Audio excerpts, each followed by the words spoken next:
അൽഹംദുലില്ലാ. അങ്ങനെ എല്ലാവരും സൗറ് മലയിലെത്തി. അൽഹംദുലില്ലാ.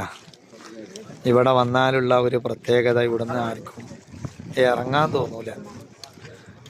ഇവിടെയുള്ള ഗുഹകളിലൊക്കെ കയറി ഖസീദത്തുൽ ബുർദയിലെ ഇമാം ബൂസൂരി റളിയല്ലാഹു അൻഹുവിൻ്റെ വരികളൊക്കെ ചൊല്ലി നാട്ടിൽ നിന്നും മറ്റും കൊണ്ടുവന്ന ചീരണികളൊക്കെ വിതരണം ചെയ്ത് അൽഹംദുലില്ലാ ഇനി കുടുംബസമേതം ഇനി ഇവിടെ എത്തണം എന്ന നിലയ്ക്ക് ഇവിടുന്ന് മടങ്ങുകയാണ്.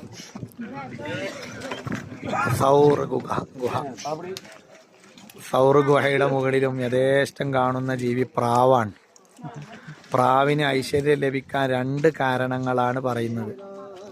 ഒന്ന്, നൂഹ് അലൈഹിസ്സലാത്തു വസ്സലാമിൻ്റെ കാലത്ത് മാസങ്ങളോളം വിശ്വാസികൾ കപ്പലിലാണ് രക്ഷപ്പെട്ടത്. ആ സമയത്ത് മാസങ്ങളോളം കഴിഞ്ഞപ്പോൾ കപ്പലിലുള്ള ഓരോ ജീവികളെ കര കാണുന്നുണ്ടോ, വെള്ളം വറ്റിത്തുടങ്ങുന്നുണ്ടോ എന്ന് അന്വേഷിച്ച് പറഞ്ഞു വിട്ടു. ആദ്യം വിട്ട ജീവി കാക്കച്ചിയാണ്, ഒറാബ്.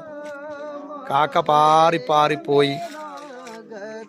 അതിനിടയിൽ ചത്ത ജീവികളുടെ ശവം കണ്ടപ്പോൾ ആർത്തി തോള്ള ആ ജീവി പ്രവാചകരുടെ ഏൽപ്പിച്ച ഉത്തരവാദിത്തം മറന്ന് അവർ ചത്ത ജീവികളുടെ ശവങ്ങളെ കൊത്തിവലിക്കാൻ തുടങ്ങി.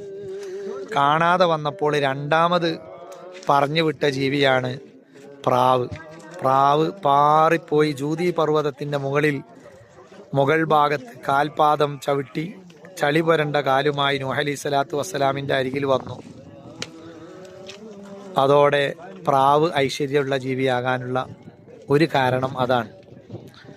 മറ്റൊന്ന്, മുത്തുനബി സല്ലല്ലാഹു അലൈഹി വസല്ലമയെ ശത്രുക്കൾ കൊലപ്പെടുത്താൻ വേണ്ടി ഈ മലമുകളിലും എത്തിയപ്പോൾ എല്ലാം പരിശോധിച്ചു കൊണ്ടിരിക്കുമ്പോൾ സൗറ് ഗുഹൻ്റെ അരികിലും എത്തുന്ന സമയത്ത് പെട്ടെന്ന് അവിടെ ഒരു ചിലന്തി വല നെയ്യുകയും ഒരു മാടപ്രാവ് വന്ന് മുട്ടയിടുകയും ചെയ്തു.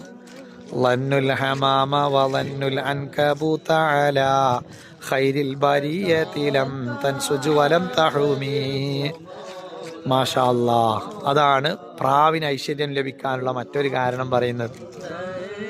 അൽഹംദുലില്ലാ. സൗർ മലയുടെ മുകളിലെത്തിയാൽ ക്ലോക്ക് ടവർ കാണുകയാണ്.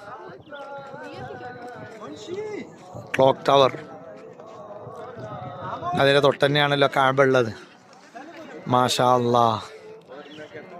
വല്ലാത്ത ഒരു സന്തോഷമുള്ള രസകരമായ ഒരു കാഴ്ചയാണ്.